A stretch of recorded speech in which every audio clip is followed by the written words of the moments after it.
Brothers and sisters, welcome back to the Match.net podcast. I am excited to talk about this topic today because it's a question that I had frequently received recently, and most recently I was at a workshop and we did a Q&A live, and the number one most asked and upvoted question was about crushes, attraction, how to deal with infatuation, right?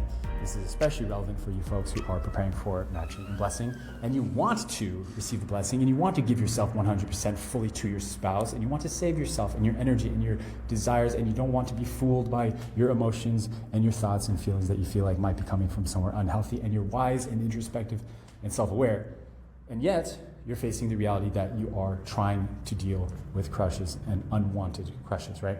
And so we're going to be talking about this. I think I've always downplayed this question when it came up because my reality is so far removed from the time of my life that I experienced crushes, which I have, by the way, many times experienced crushes in my life.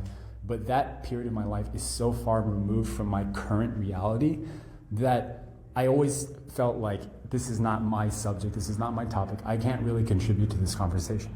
However, I realized recently when I was doing this Q&A that because I'm so removed from this reality, I have a very unique perspective on attraction. And because I am successfully, happily married and blessed, thankfully blessed, I think that I can provide context that is a bit unique and different and hopefully you've never heard before, all right? Okay, so first of all, let's break down what crush is, all right? First of all, I don't think calling something a crush is healthy. Why? Because the word itself, crush, is usually used in sentences that make it blown out of proportion. And the way that many people talk about crushes is they say these words, my crush.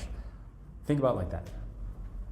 Especially in the English language, we don't experience this level of conversation in any other language, I believe, other than English, to call something my crush. This person is my crush. First of all, who says they're your crush? And also, the fundamental emphasis on how big of a deal crushes are in people's lives, I think is actually counterproductive. And let me say this, guys. I believe after being married successfully and happily for many years, 15 years this year, and never experiencing crushes in my blessing after I was blessed, and dealing with the emotions of attraction before when I was single, I can confidently say that we don't need to emphasize crushes so much. We don't need to give power to them, because the reality is every form of infatuation or crush, whatever you want to call it, dies eventually. And everyone that's been through a crush that you felt like was never going to end and was just consuming your life eventually died out, because it is a fire that if you let it die and stop stoking it, will kill itself off eventually, because every fire does if you just let it be, all right? So every crush can be eliminated, and you can create attraction and infatuation from nothing. So why does this make this conversation very important? Because if you stop emphasizing on my crush, I have a crush, what am I going to do about this crush, and stop emphasizing in that way, the reality is if you just let it be, it will die itself off. And importantly, when you are finding your spouse in a committed eternal relationship inside the blessing, you can create infatuation and attraction from nothing and keep that fire stoked throughout your blessing.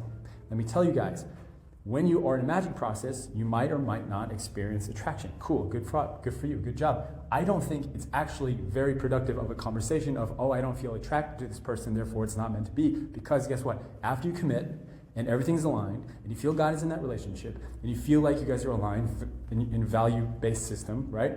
You want to have a blessed family, you believe in God as your parents, and you want to share this with the world. Guess what? Regardless of whether attraction is there or not, you will create attraction. Trust me, get a man and woman together, put them in the same room together, get them intimate, take their clothes off, you will create attraction. I promise you. All right, so you don't have to worry about, am I attracted to my spouse or I'm not attracted to my spouse? And then, my friends, you will find attraction, and then that attraction will die off over time, because it does. This is the nature of, guess what? Marriage. And as your marriage goes on, you will feel less attracted, and you have the opportunity, you have the choice to decide every day to wake up to become more in love with this person. More in love. Right now, as we're speaking, I am on a world tour with High Noon, and I'm in Prague, in a room, in a hotel, making this video, making this recording, all right? And so when I'm on this world tour, the degree of attraction and longing for my wife is through the roof. I want to be with her, right? And so in a sense, the daily life of just living is an opportunity to create attraction and this desire to be with one another and longing and just to be in love with each other. And it's more of a deliberate decision day by day than it is just something that magically happens, like you have chemistry or you don't have chemistry, all right? And so this is all to say, I don't think we should be emphasizing attraction and crushes so much anymore. At all. You can if you want to, my friends. It's your prerogative. You can do whatever you want. It's okay, whatever. But we're talking about the blessing here. We're not talking about regular old traditional marriage. We're not talking about regular old dating, going around, checking people out, seeing who makes me happy. That's not what you guys are here for. You're here because you want to do what's best for God, Heavenly Parent. You want to do what's best for your lineage, and you want to do best for what's best for your children. All right? And you want to do best, you want to do good by God and by true parents. And you feel that and you know that, then my gosh, guys, we don't have to be thinking in the realm of anybody that's thinking outside of the blessing. We don't have to. It's a different conversation because you're committing to eternity. You're committing to lineage. You're committing to an absolute heavenly sexual relationship, all right? You're committing to passing on this beautiful tradition of blessing to your children and teaching them important things. And if that's you, then this is a different conversation, all right? And I'm bringing this up. Why? Because I'm here to protect your headspace, your mental real estate, your bandwidth, your time, your attention, your focus. And there is a ridiculous amount of time and energy that's going towards attraction and infatuation. Do I feel attracted to this person? My crush is like this. I'm crushing on this person. Is this God giving me this crush? Or is this just me? I don't know what to do, right? I get it. Trust me. Don't worry. I grew up in this world. I understand. But don't be fooled to believe that that is all that matters, is attraction. That is what is going to be the silver bullet in your relationship to make or break your blessing. It's not it. You will create attraction and infatuation and genuine love in your marriage if you want to. And you will be suffocating from real, genuine connection and attraction if you let it be. And it's all up to you. That's all I'm saying. Am I saying it's not important? No. I'm saying that you don't have to let, do I feel attracted to this person, or I feel attracted to that person, or I'm crushing on this person, dictate how you live your life. The important question is, if you're experiencing crushes, is, by the way, what is this crush, this feeling, telling you about you? What is this infatuation telling you about you? What are those moments that you tend to infatuate or fantasize about this individual? And if you're really keen and aware, you'll notice that it tends to be times when you're feeling alone. It tends to be times when you're feeling stressed or anxious or just wanting to escape. And infatuation becomes the ultimate form of escapism for you. Yeah? For some people it's food, for some people it's porn, for some people it's, anger. For some people it's going to Instagram. For some people it is going to the fantasy of this infatuation. All right?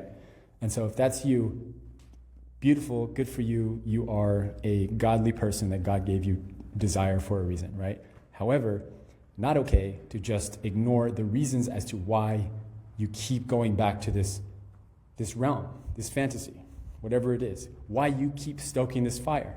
When I say stoking the fire, I mean you consistently think about, interact with, or in some way make up some kind of lie, perhaps, or fantasy in your mind that keeps this fire going. Because every fire, every crush, guys, is going to die out. It's not like you're going to be crushing on them your entire life. Like, come on. It's going to die out if you let it. So let it.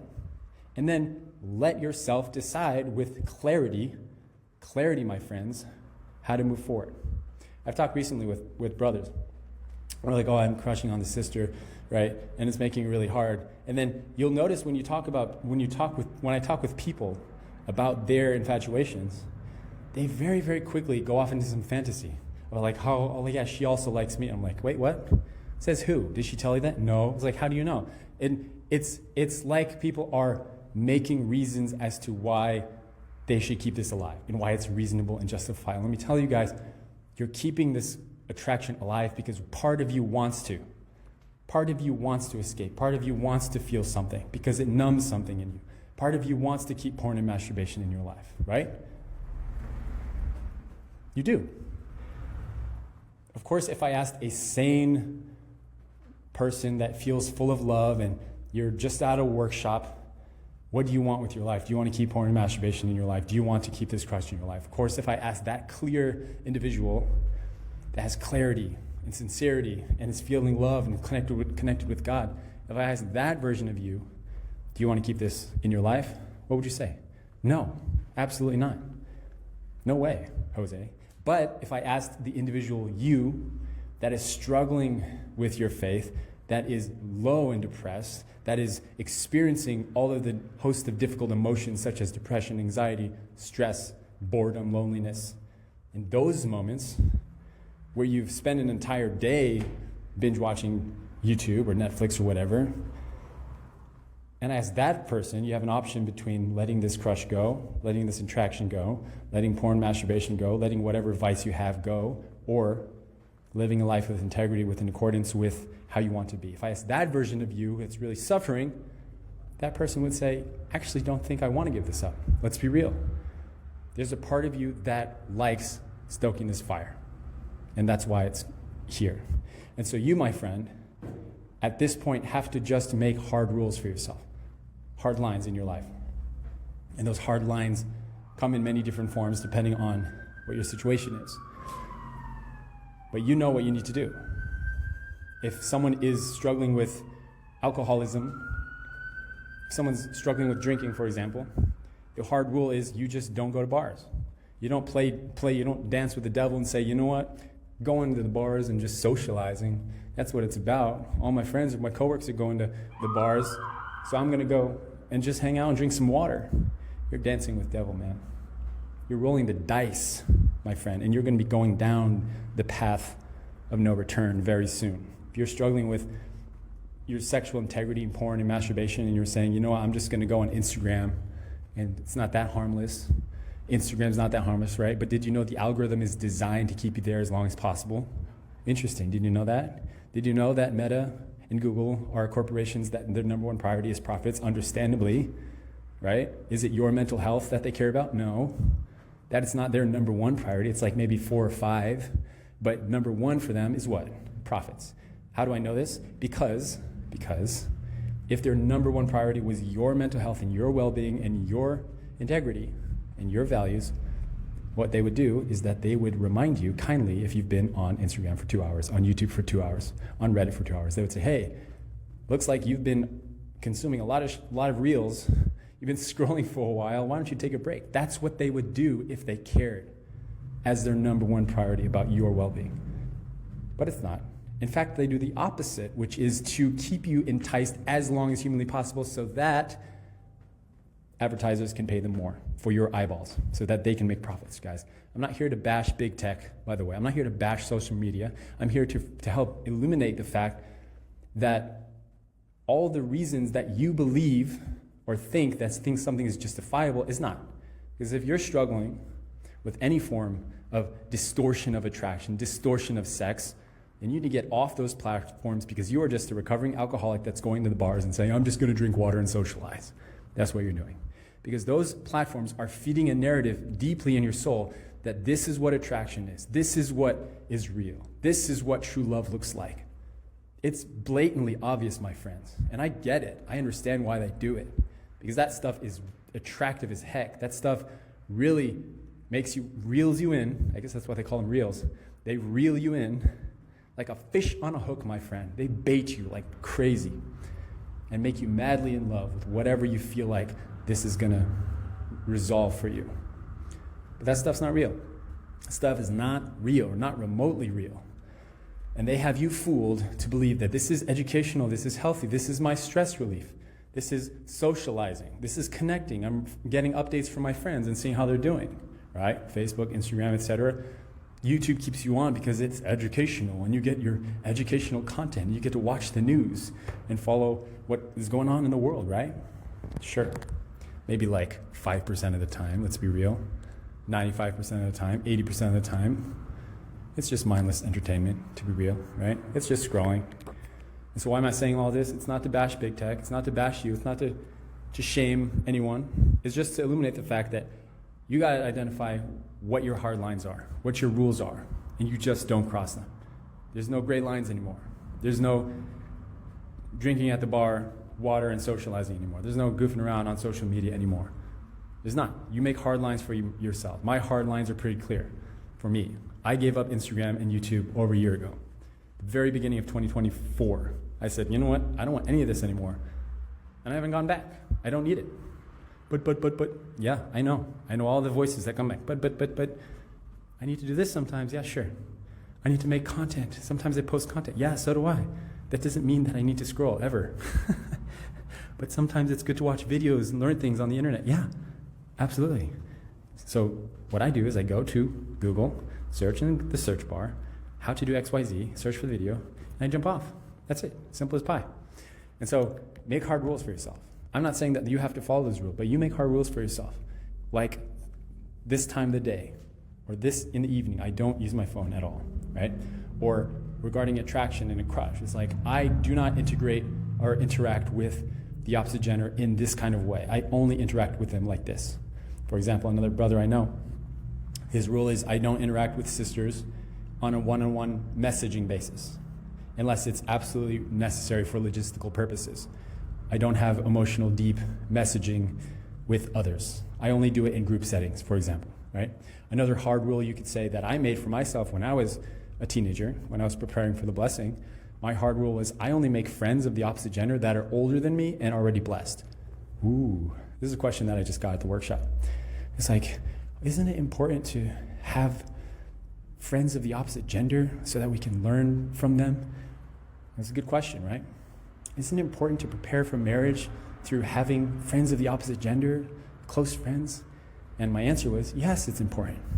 But why does that person have to be of the same general age as you and single? Right? And my point being, like, why can't you make friends of the opposite gender that are older than you, slightly older than you, and already happily blessed? Those can be the most beautiful relationships you ever have. My own close friends I had that were female were all blessed and older than me growing up, right? Very few of them, but I treasured those relationships because I learned what it's like to interact, and I got to see them interact with their husband. It's like, oh, that's what a couple's like, yeah? But we like to fool ourselves and say, oh, you know, it's really important that I have this friend of the opposite gender because I'm learning how to be a brother. I'm learning how to be a sister of the opposite gender. It's really important blessing preparation, right? As we tell ourselves. Okay, sure. But be honest with yourself. Be truthful with yourself. What's the real reason? That's all I'm asking you guys to do, right? And so, in conclusion, what are we saying here? I think that infatuation is what I'm going to call it. I don't like the word crushes. It just sounds like high school. It just sounds like a high school word. And the way that we use it in our own like mental lexicon in English is very like high schoolish. I'm going to call it infatuation. I think infatuation is blown out of proportion. I think it receives too much attention, and the reality is that you can create attraction from nothing, and simultaneously, on the flip side, you can let infatuation die by itself if you just stop stoking the fire. And I think that people that are struggling, really, really struggling with crushes, guys, I get it. Like, don't think I don't understand this stuff. I'm a human. I'm a dude, right? I've been through all the workshops and programs and spent a lot of time with sisters of the, so I get it. But there's a reason that you're stoking the fire, and you just have to decide hard rules, and don't beat yourself up about it. Like, I think that's really the hard part that people are facing, is that they feel things that they don't want to feel, and they're stoking the fire, right? Because they feel some sort of validation from this interaction or this relationship. But the hard part is that you're beating yourself up about it, and you're feeling shameful about it. You're feeling it's turning into a shadow, where in reality it can just be a part of attraction. It could just be part of the life that you're experiencing right now. And it doesn't have to be a big thing. And so if you're experiencing that level of shadow or shame in your life, the fastest way to eliminate a shadow is what? You cast light. You shed light to cast the shadow out of the way. You shed light You shed light. What does that mean? Bring it out. Bring it to the open. Report it. Talk to your parent. Usually share it with somebody that is of mature status, that is going to love you and give you grace and see you and give you a hug, right? Maybe, maybe not, I don't know. And you share about it. You be honest, because that's the first step, my friends, of saying no. That's the first step of creating a hard rule for yourself, of a line in the sand that says, no more, this is not the person I want to be anymore. I don't want to be this. And when you find your spouse, my friend, you will be able to have all the attention and energy to give to this one person. And that's the beauty of that period of your matching process and blessing, is when you do find that person, you will free up all of this excess energy that you've been storing, that you've been utilizing thinking about others, looking around for who's my spouse going to be, right? Attraction, giving your infatuation away. And now you're like, okay, I'm going to take all of that, siphon it all, and I'm going to give it to my spouse. I'm going to focus. And you do that day in and day out for the rest of your life and eternity, and that is what the blessing is. You just give it. You just give it. And don't worry about, oh, this is a question that came up a lot. It's like, well, I feel like I'm afraid when I'm in a relationship that I'm going to have a lot of crushes again, right? You might. You might not. It's entirely up to you. I don't think it's worth worrying about, personally. Number one, because I've seen a lot of couples go through the process of matching and blessing, and it's not something that comes up very much, is people being attracted to others. It does sometimes, but it's not a huge thing. And so statistically thinking, I think that you're in a period of your life right now where you're trying to figure out, like, who is my eternal partner? And because of that impetus, you're giving your kind of sexual energy and attraction and infatuation to maybe a lot of people, or a few people, but very deeply. And once you find your partner, that's going to all disappear. All right? I think that's what's going to happen. And secondly, if it does happen that you experience attraction to someone else outside of your blessing, right? After you're blessed, then guess what? There's another beautiful opportunity to shed light, to release the shadows, to receive grace, to talk about it, to grow ultimately, and as a couple become stronger and use that attention you're giving to give to your spouse. Because even if that happened, let's say that's the worst case, right? Even if that happened, you're still worthy of God. You're still worthy of God. And you'll have an opportunity to grow together as a couple. You have an opportunity to learn from this. And importantly, learn what is it that you're running from?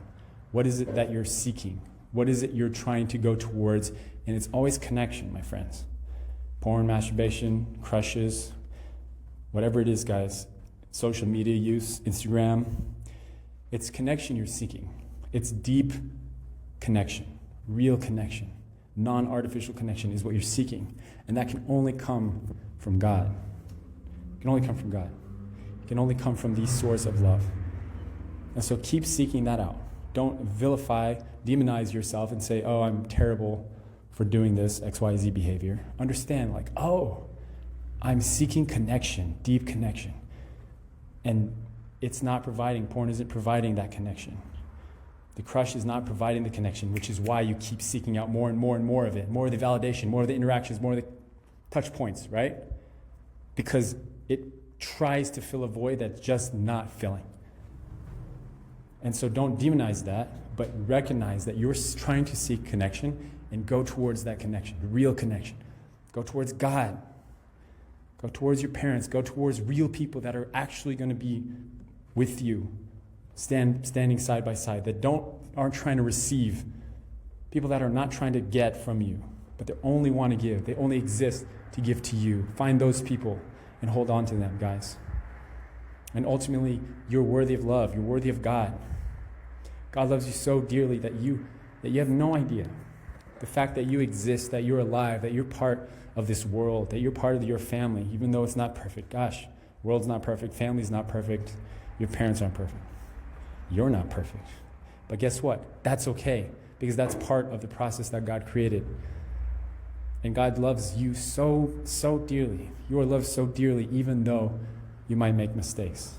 Even though that you tell yourself things about yourself, even though you don't see yourself in a healthy light, even though maybe you want to, even though you tell yourself lies about yourself, you feel unworthy, you feel like you're failing.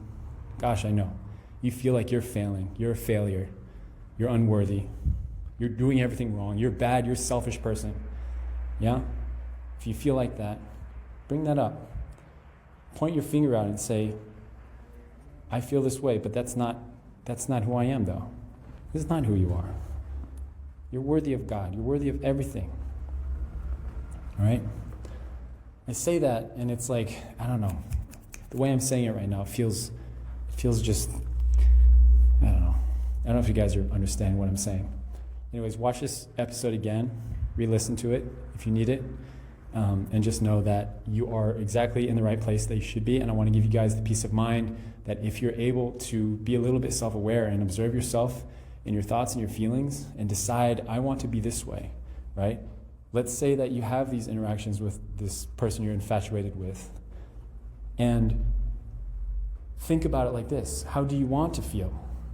Identify how you don't want to feel, first of all. Identify how you don't want to feel. And then practice, rehearse in your mind. How do I want to feel? And then go towards that, and that becomes your new practice. How do I want to feel? Well, I want to feel absolutely like every single person is a beautiful son or daughter of God. Absolutely every single person is attractive and beautiful in their own right. Yeah? And I want to be able to give my fullness of my attraction and infatuation to my spouse and finding that person. I want to find that person. And I want to give everything to finding that person. And when I find that person, I want to give, how do you want to feel? Instead of the way you don't want to feel, don't focus on the way you don't want to feel too much. Identify it. Have it in the background of your mind. Be able to pull it out of your back pocket anytime you need to.